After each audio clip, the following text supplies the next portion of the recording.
Good evening, ladies and gentlemen. So wonderful to be with you again. And today we are very, very fortunate to have our guest, my good friend, Julian Milkis, who is one of the best, or maybe the best, clarinet players in the world. Julian and I met, we just figured it out, maybe around 35 years ago in New York. At least, yeah, 35 years ago in New York. And since then, continue being wonderful, great friends. We meet in different places, sometimes in New Jersey, at our mutual friends, Meixien's. And lifelong friends. Yes, and sometimes in Washington, D.C., when he comes almost every year and gives concerts here. So Em and I always come to his concerts. And sometimes in New York City. So without any delay, I would like to, once again introduce Julian Milkes, who, I or some other people call him Julik. And you're going to hear a wonderful, wonderful story. And first of all, I have to tell you, so I have to thank him so much for joining us, because our original, when I called him originally and asked to join me, he was supposed to be here in the United States, back in Canada. In Canada. Oh, actually in Canada, yeah. In Toronto, yes. Right. After being touring and playing in Russia. A couple of days ago, I learned that he's still in Russia, and he didn't make his Canada connection yet. So what we're doing right now is we're talking to Russia. He's in St. Petersburg in Russia, and it's eight hours ahead. Early morning there, and he woke up just to be with us, with you. It's 3 o'clock in the morning there, and we're so grateful, and I'm so happy he's joining us. So, Julik, can we start from beginning? Can you tell us a little bit about your background and how you started, how you became who you are? Well, actually, this is my home place. I'm from St. Petersburg, and now it's over 42 years ago. And the fact that I became a musician, I really had no choice, because both my parents were serious musicians, and I was just brought into this world, and this was it. I heard music from, when my mom was pregnant. I remember all the time, I was immersed in it. So I really had no choice. And the family legend goes that when I was about 6 months old and I was in a crib, that I would shake the crib and sing the second theme from the Beethoven Violin Concerto. Non-stop. I would just sing it non-stop. So I guess I was predestined. But I mean, as far as clarinet, that's an accident, because my parents started me on piano when I was 5, and that didn't go too well. I was lazy. I never practiced, and my mom suffered the most. She was my first teacher for like a year, and at the end of the year, she said, there are only 2 choices. I'll have a heart attack or I'll kill him. So they switched me to a different teacher, and the suffering went on until I was 11.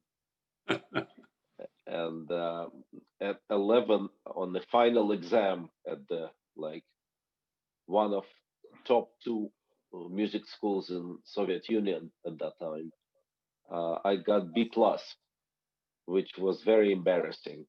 If you were serious in in your field in music, A minus was already not so good. Had to be an A.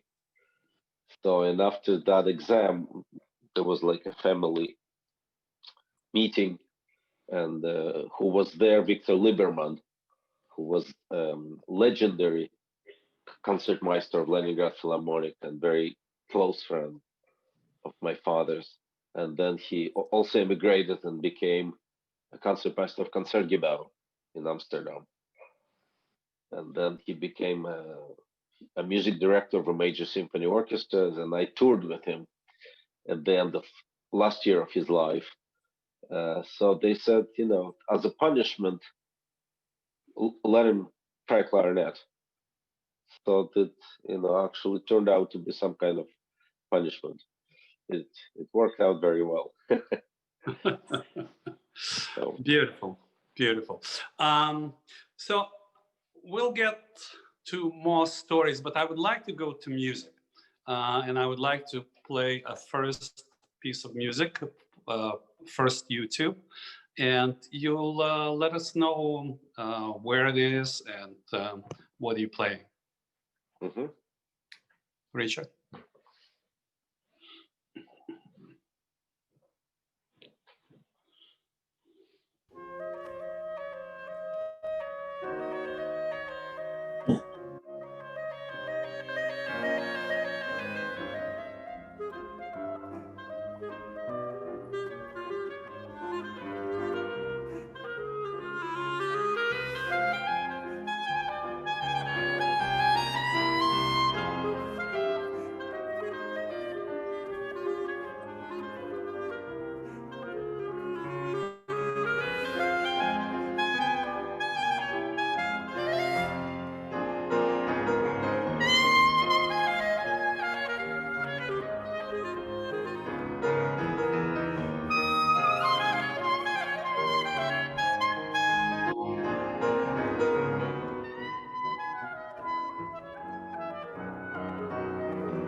Just beautiful. Just beautiful.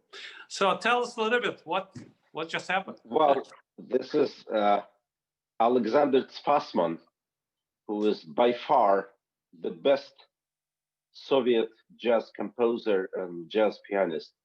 He was born the same year as Dmitry Shostakovich, and they studied with the same piano teacher, and the same year in Moscow Conservatory.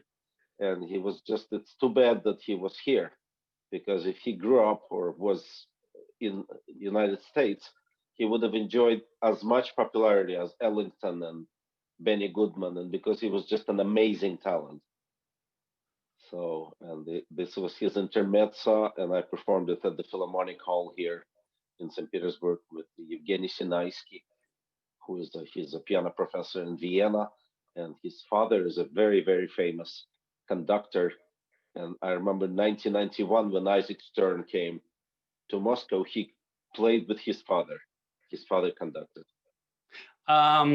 Just looking at your performance, that was the whole of St. Petersburg Conservatory, correct? No, Philharmonic. Ah, Philharmonic.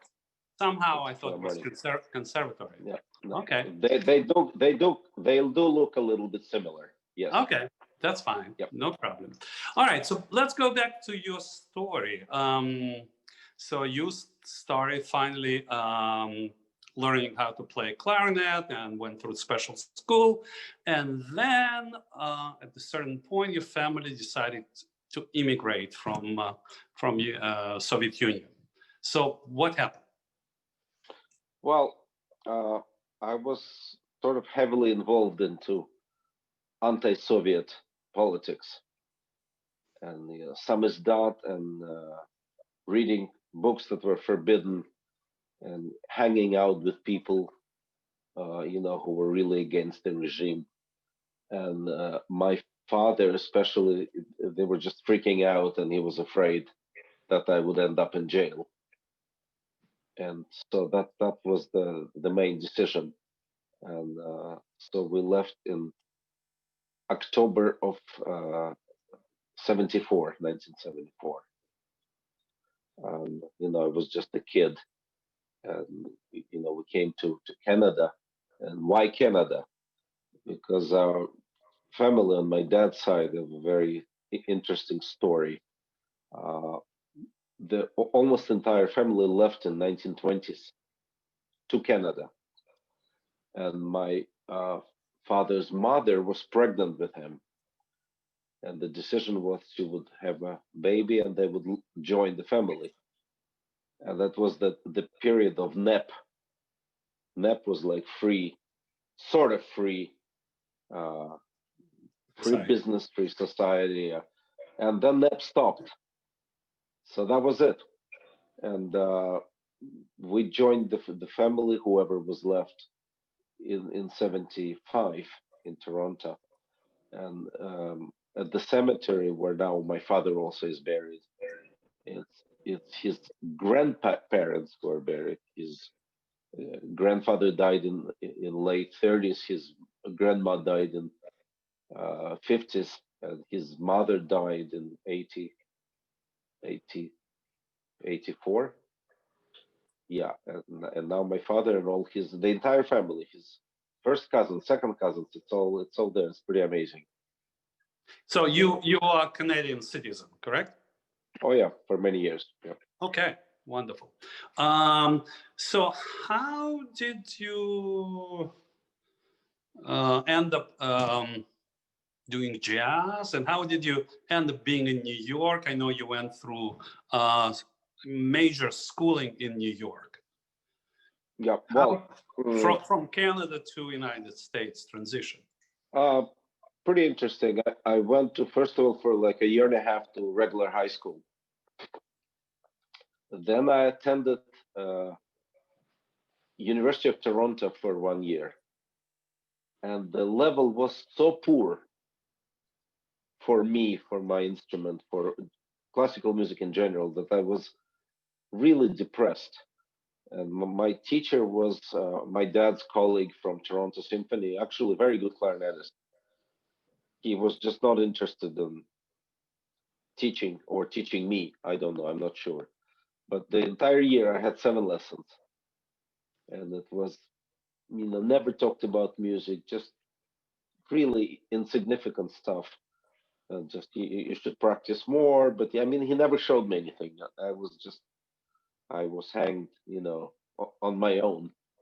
And after that year, I decided I'm going to quit music. I'm going to do that. And then already I was going uh, for a master's degree in literature in Vermont. So I thought, this is maybe I love it, and maybe this is what I'll be doing. And my father's student came to visit and asked me, what were my plans. And I said, as of now, I'm thinking of quitting clarinet, quitting music. And he said, you're out of your mind. You're so talented. You gotta come to New York. And I said, I don't know anybody in New York.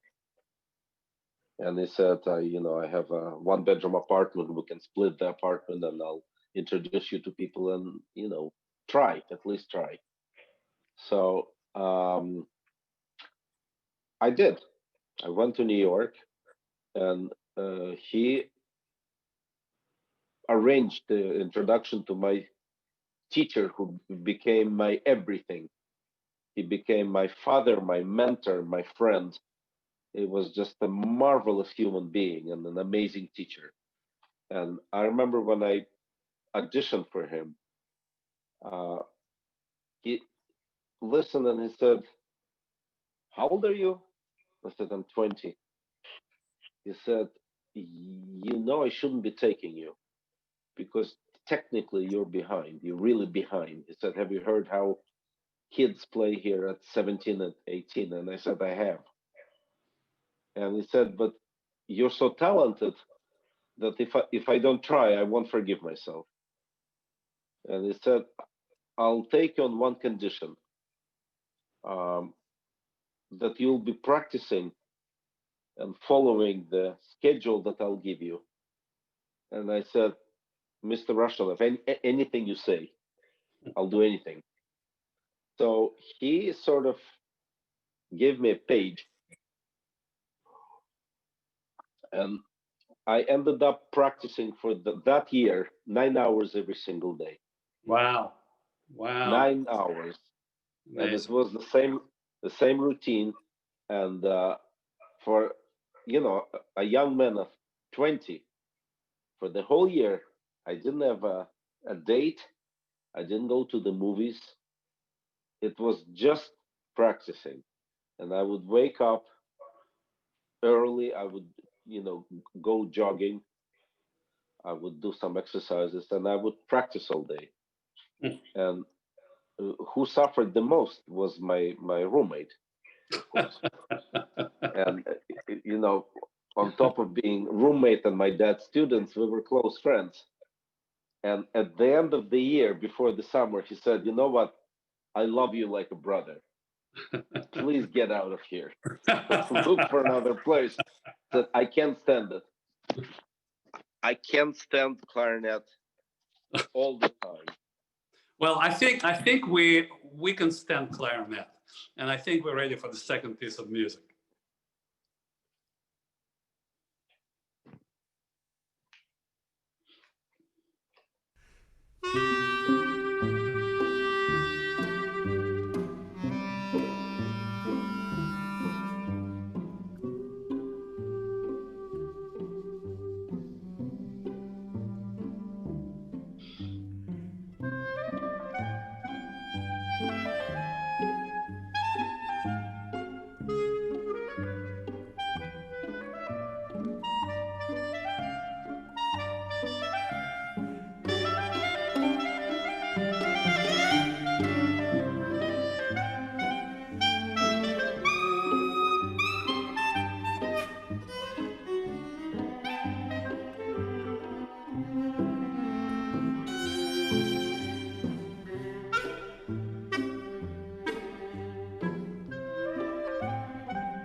Bravo, bravo. That was Gershwin's Walking the Dog. Yes. And it's so, with Misha Koppelman, legendary, living legend, really, who was for many, many years first violin of the famous Borodin Quartet, then Tokyo Quartet. Now he has his own quartet, and we've been friends for over 30 years and keep performing together. And he's just an amazing, amazing musician and a dear friend. fantastic. And we performed together with you once. Right, right. He was at the Washington. Yes. He was at Washington Kiva congregation. We did together. That's right. So here we are. You are a young man in Juilliard. Before that, almost ready to quit playing clarinet, and suddenly you becoming the one and the only student of legendary Benny Goodman. How did that happen? No. Yeah, interesting. I was already doing my master's degree at Juilliard, and this is like September of '83. And in March, I won a competition. There used to be a wonderful competition, Artists International. The prize winners were given a debut at Carnegie Hall, which was a huge deal. And I was practicing again at that time so much. My debut was in November, mid-November. And I came to my regular lesson, and my teacher, Liam, just happened to mention that there was a concert of a well-known clarinetist. She was a part of Verder trio, very well-known trio. And the Benny Goodman was in the audience. And he said that he behaved so badly. He really disliked the clarinetist. And he walked up, got up in the middle of the performance and walked out with a smirk on his face, which was very famous. And the entire audience saw it. And of course she saw it, she was playing. And then he said that this is like so low to do that. But I didn't care about that. All I heard that Benny Goodman was in New York. And I said, Liam, does he live here? He said, of course he lives here. And one of the pieces that was on my program at Carnegie was Contrasts by Bela Bartok, which Benny Goodman commissioned and recorded with Bela Bartok and Joseph Szigeti, a marvelous Hungarian violinist. And I said, do you think it will be possible that I play for him? He said, no. Out of the question, he doesn't teach. He is not very pleasant. He doesn't like colleagues, and he hates other clarinetists. So a nice introduction. And I said, but I still want to play for him. And I was so stubborn. And that I remember Liam got annoyed. He threw the music and he said, okay, you want to be embarrassed? Here's his number, call him. And it took me a few days to work the courage. And then finally I did call him it was Sunday. And he never answered the phone. He had a secretary there. And she answered the phone and, asked why I was calling him. And I said that I'm from Soviet Union. One of the reasons I play clarinet because I heard him play, which is true. I was very little when I heard him. And that my debut at Carnegie is coming, and I'm playing the piece that he commissioned, that he recorded, and it was his signature piece. And she said, okay, I wrote all this down. I'll give him a message, and if he decides to call you, he'll call you. And she hung up, and I thought, of course, he's never calling me. So in like 20 minutes later, I was walking out of my apartment, I think for lunch, and I was already locking the door, and the phone rang. And I came back, and I answered the phone, and there was Benny Goodman. And he had this voice like a horse. voice like that. And so he said, Julian, this is Benny Goodman. And, you know, when he said that, my knee started shaking and I sat on the floor. And, you know, he started asking me all these questions. And I remember he said, what else is on the program? And I said, there's Brahms, there's Mozart, there's Debussy, and there's Bartok. And they said, young man, you're out of your mind. You're playing most difficult things written for a clarinet and most famous. Everybody knows them. And if you think you can shock somebody in New York, forget about it. In New York, you cannot shock anyone. And then he said, but why do you think you want to play only Bartok for me? Don't you think I can be useful with Mozart and Brahms? So, and then he said, all right, what are you doing tomorrow morning? And Monday was the heaviest day in Juilliard. And I said, nothing. Tomorrow it's free. He said, okay, then come over at 10 in the morning. And he gave me the address. That's it. And I immediately called my teacher, Leon, and I said, Leon, you're not going to believe this. I just spoke to Benny Goodman. And he said, right. Very funny. So it took me literally 10 minutes to convince him I wasn't pulling his leg. And then he said, okay. He said, this is like so incredible. You have to remember this. You have to be clean shaven. You have to wear a suit. You have to wear a tie, nice shoes. You cannot be 1 minute late. You have to be there exactly at 10 a.m. And he said he loves hats. If you have a hat, wear a hat. So, and of course, at that time, you know, I shaved whatever, once a week, like now. Nothing changed. Right. And I of course always wore sneakers and jeans and, you know, t-shirts. Anyway, I wore my best clothes. I shaved. I was at his door precisely at 10 o'clock, and I knocked on the door. There, almost immediately, he opened the door, and he was wearing a suit, a red vest, a tie, black shoes, and I could see, you know, in the background there was a piano and clarinet on the piano. So at 10 a.m., he's 74. He was practicing already. And then I noticed he looked at his watch and went, and then looked at me and said, "Ah, nice hat." I wore a hat. So that's it. He was like a pretty big man, and he had the appearance of a king. Even if you didn't know him, and he would appear, people would immediately look at him. He had this really, you know, his nickname was King of Swing, and he really had the appearance of a king. And he always dressed absolutely fantastically. He was a dandy. So he said, come in.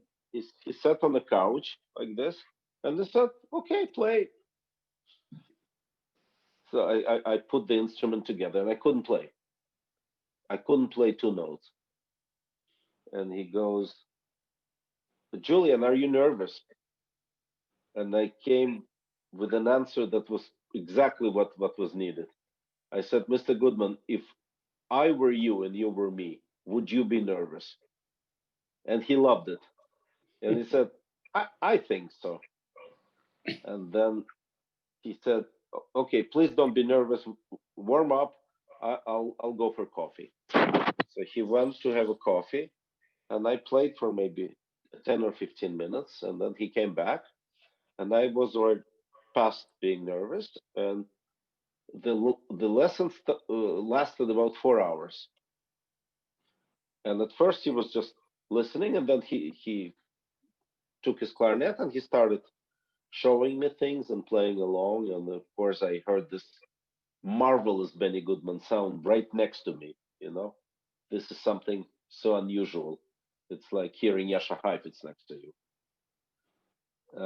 And he got into it. I could see it. He was, and then at the end of 4 hours, it was time to leave.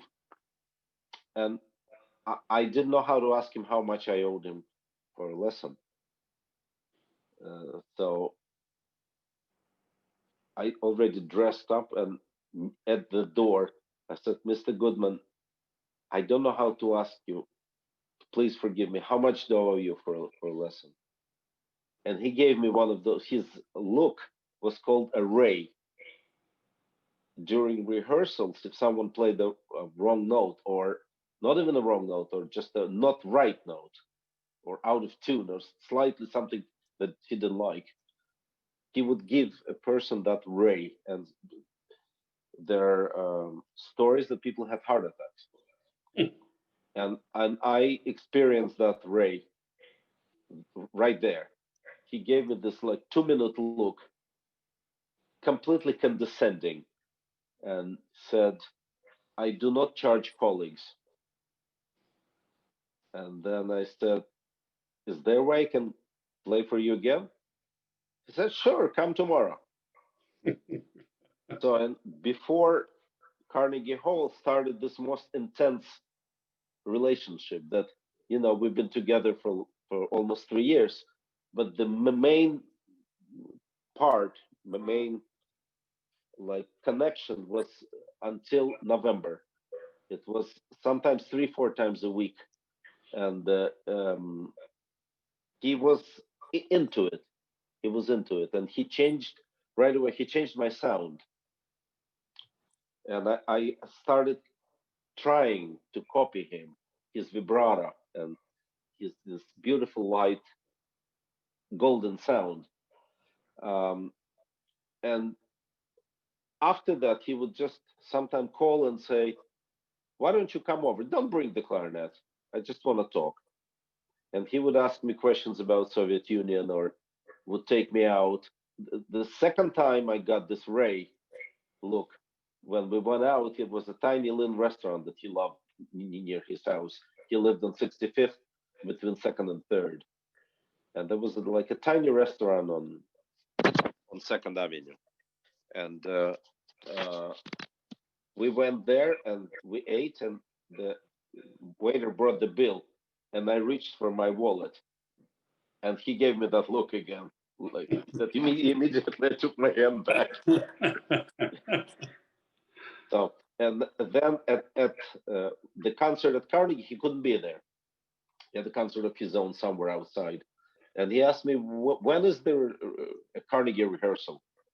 And as a young kid, nobody knows you. They gave me like 9 a.m. on Sunday rehearsal, and it was pouring rain. And they said, I'll try to come. And I told my colleagues, people I was playing with, that Benny Goodman might come, and they said, sure, of course. 9 a.m. pouring rain, right? And maybe 10 after 9, I was playing Mozart quintet, and I saw my partners. Suddenly they went like, their appearance changed. And I raised my eyes, and Benny Goodman was walking in the hall. So, and he stayed for half an hour, went, and left. Well, so amazing story. Amazing story. And then after Carnegie, I'm sure you remember those times when New York Times used to be 4 times a day.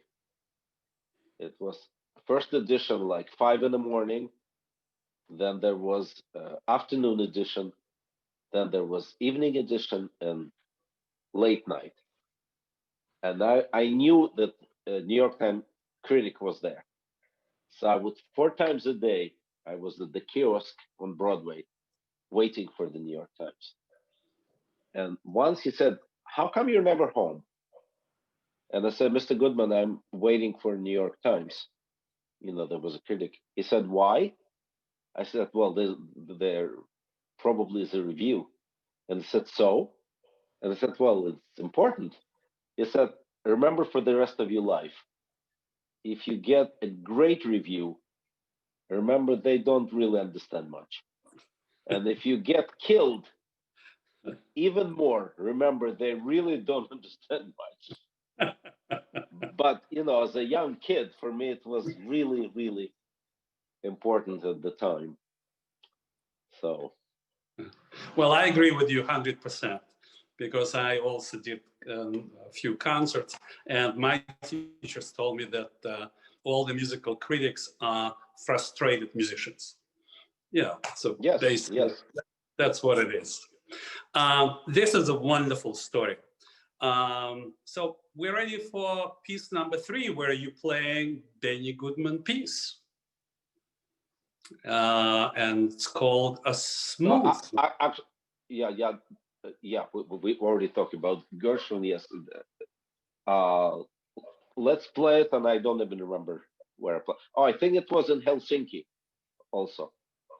Oh, okay. Benny Goodman piece, I think so. Okay. No, it's not Helsinki. No. It's either Carnegie Hall or Boston. I don't remember exactly where. Okay.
Great.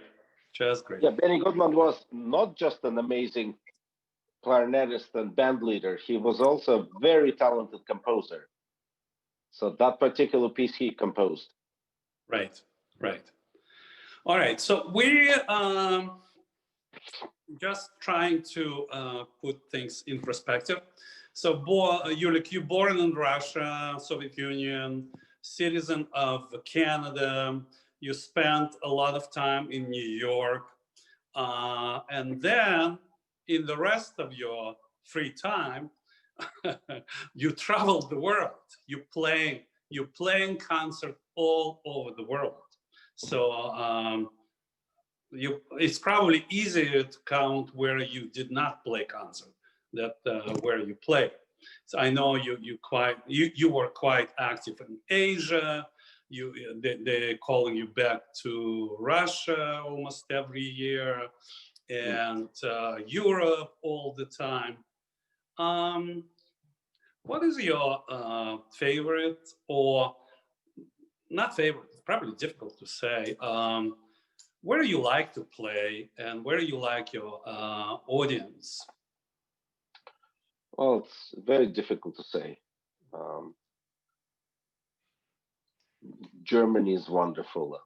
I mean, so many countries, and they most of them have wonderful concert halls. But St. Petersburg is definitely right there. First of all, because it's my city, because of the quality of concert halls, which is unparalleled. You know that. Both Philharmonic halls and the concert hall of Capella, it's absolutely a dream for a musician to play there. And for me to play here regularly for now 20 plus years, every year is just something I never dreamed of it. So for sure, it's fantastic here. And I just played for the first time in a new hall. Well, it's not new, it's 19th century, but it was revived in Moscow. I did a program of my absolutely favorite composer, Giya Kancheli. And it's one of the best acoustically concert halls that I've played. It was just in October. So, and of course, in Moscow also a number of fantastic halls and wonderful audience. If they like you, they love you. If they don't like you, they let you know. Yeah. Can you tell us a little bit about our next piece, which you're gonna play? It's where you're playing with the Malta Symphony Orchestra. What's your connection with the island of Malta? Well, I was just invited to come there for a festival, and I played my first concert with Polina Sitinska. She's one of the best pianists, period, and my absolutely favorite partner on stage. And we are very, very dear friends off stage. And our main connection is playing Kancheli music that we've played in a number of places, and finally just recorded it like 2 weeks ago. And this is one of the most difficult pieces to imagine. And it's a massive work. It's 55 minutes, and most of it is slow and very quiet. And this is the most difficult thing to do, you know that. Right. And we managed to record it under 9 hours with like 2 breaks. And after we were done, it was like close to being dead. We were so tired. So hopefully it'll be done soon, the CD. And I can't wait, because this is like it's most important composer in my life, and also as a human being, as a friend. He passed away a year ago, and it was very difficult for me. Like I have to say, the life after Kancheli's passing is not the same for me. We were that close, and his music means so much to me. So I see the flyer behind you on the wall. which talks about Kancheli. It's in Ukrainian language, but it's Kancheli. I would say that probably 99% of my audience and American audience know almost nothing. I knew nothing about Kancheli maybe until 2 years ago. But regular music lovers, it's a new name. So, but you so connected with him. Can you tell us a little bit more? I'll have to disagree a little bit because he's been performed by every major orchestra, including New York Philharmonic and Boston Symphony and Chicago Symphony, and Los Angeles Philharmonic, Berlin Philharmonic, Vienna. I mean, he is one of the most respected and loved composers. So how our relationship started is also quite unusual. I was just at the beginning of my career, maybe late 80s, and I was driving to a small concert I was playing in Massachusetts. And at that time, there were no CD players and just a radio and a cassette player. And I was playing with the radio while driving, and suddenly I heard music that I had to get off the road. I had to stop and I listened. I sat there for maybe 15 minutes. And it was so shocking. It was so beautiful that I got lost on the way to the concert. I couldn't get it out of my mind. And they said his name and I never heard his name. And I wrote it down, and then later I bought a number of his CDs at Tower Records, and I found out that he was already, really well-known composer. He was composing for Rostropovich and Gidon Kramer and Yuri Bashmet and, major orchestras.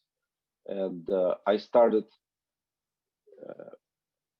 reading on him and just gathering information, because at that time there was no internet. So only was a word of mouth. And in 97, I went to a small festival in Germany. It's like Schnackenburg, between Hamburg and Berlin. And the director of the festival, my ex-classmate from the music school.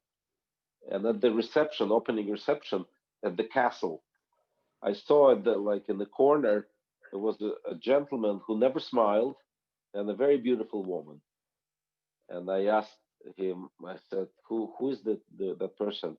Oh, they said, oh, that's Giya Kancheli and his wife. And my heart literally dropped. And I said, would you please introduce me to him? He's like one of my idols. He said, sure, come over. And he introduced us, and we talked for a couple of hours. Well, he didn't talk much. He didn't say much. He was very quiet, very soft spoken. And but we had a very nice time. And at the end before we all went to the hotel, I said, Mr. Kancheli, would love to invite you. I'm performing here. It would be a great pleasure for me if you could come. And he said, he spoke this very thick Georgian accent. And he said, you're such a pleasant young gentleman. I hate clarinet. I said, okay. So that was that. And then he came to the concert. And I see after concert, he's coming towards me. And again, he never smiled. And I thought, oh, God, he must have hated it. And I see he comes to me, gives me a hug. And he only said 3 words. He said, now I understand. And then he said, can we meet in the lobby of the hotel? I have an idea. I said, sure, of course. So he brings the score of a piece that became my signature piece, Night Prayers. It was originally composed for Kronos Quartet. And, wonderful group. And it didn't connect.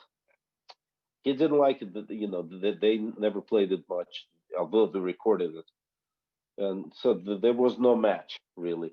Then he reworked it for younger Bartok, who was one of the greatest jazz saxophone players in Norway.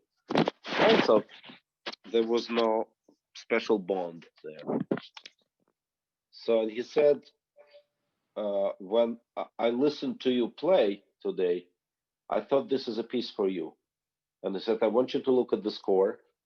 And if you like what you see, I'll rework it for you. And I opened the score and I almost started crying because it's a heavenly music. And I said, please, I can't wait. And so about a month later, he sends me the score. And like 3 or 4 months later, I was supposed to go on tour around Holland with Groningen Symphony Orchestra. Victor Lieberman became a music director. He invited me to tour with them. And I was supposed to play Copland Concerto, which is not my favorite. I mean, it's in every clarinetist repertoire, in mine too, of course. And I called Maestro and I said, Mr. Lieberman, please, let's change my piece. He said, are you out of your mind? It's already printed. It was, it's scheduled. I said, please, I'm begging you. He said, what would you like to replace it with? And I said, Giya Kancheli wrote, he said, trust me, this is going to be something so spectacular.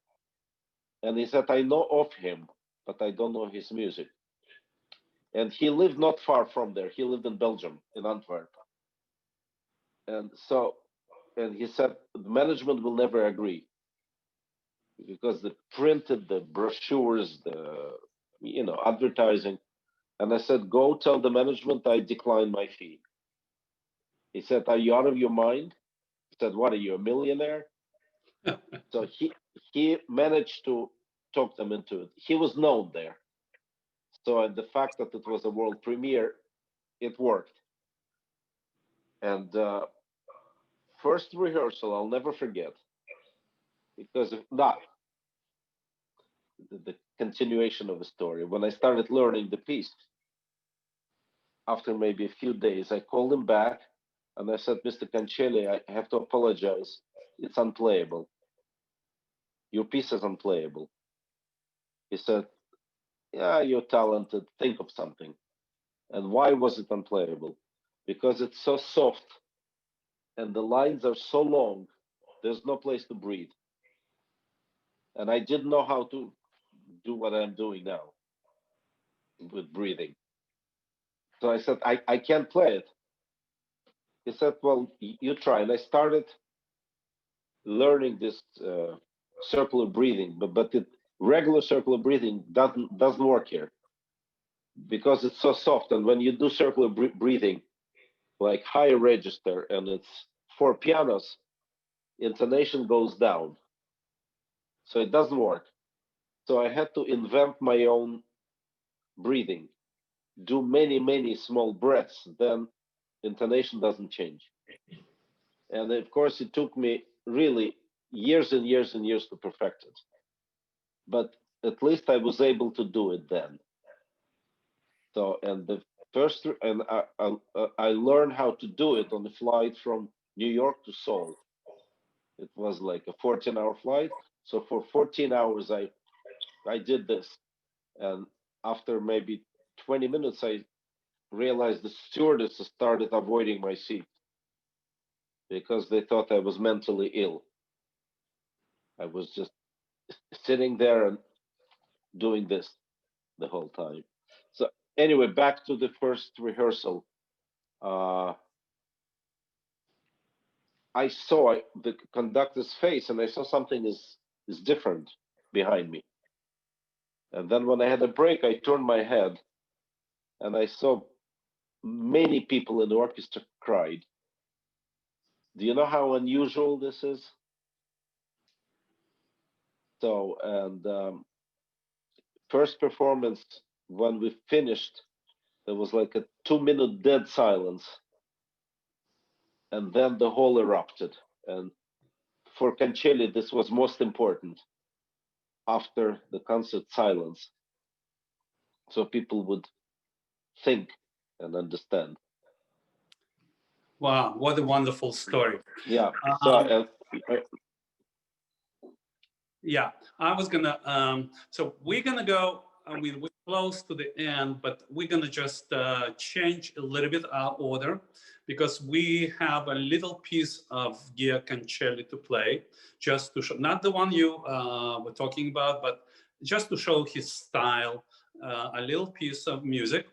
And then, because you were talking about this story and reaction of this music on musicians who are not regular public, when musicians react like that, it's almost never, very different than when public reacts. But I want you to think. I want you to think while we're playing the music about our topic of our talk: music and spirituality, because I would like to get there. So at this point, Richard, I would like us to go out of the order which we prepare and to find this little Kancheli piece we have on YouTube.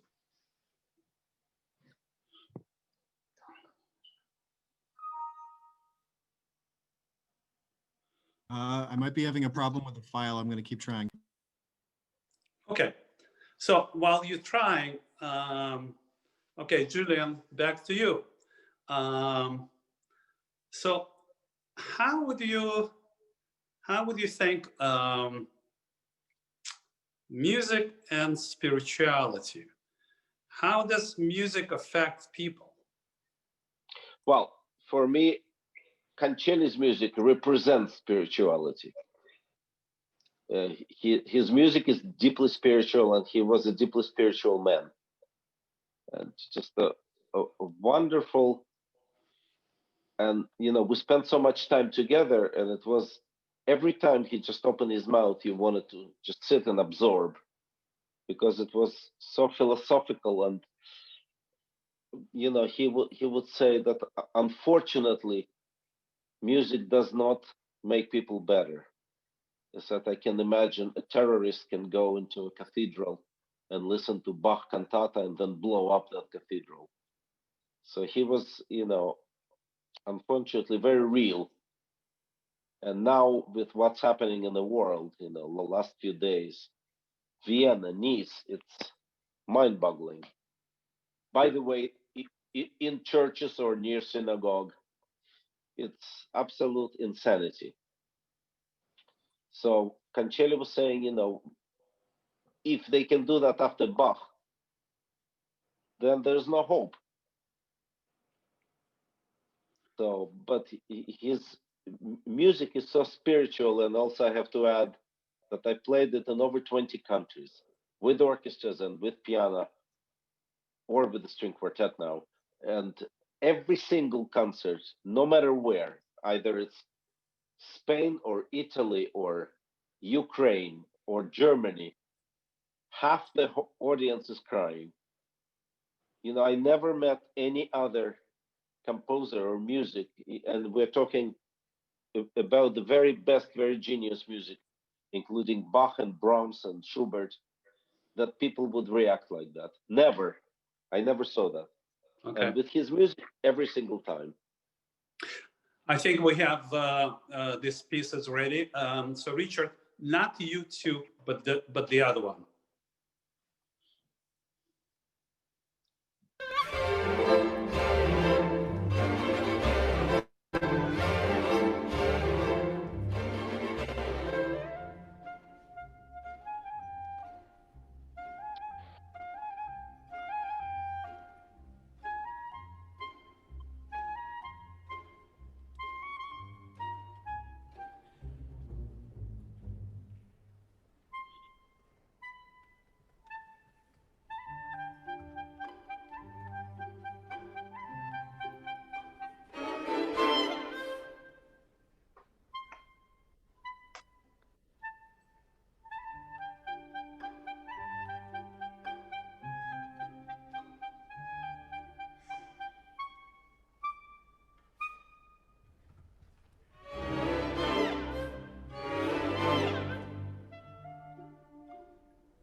it's actually very uncharacteristic of his music.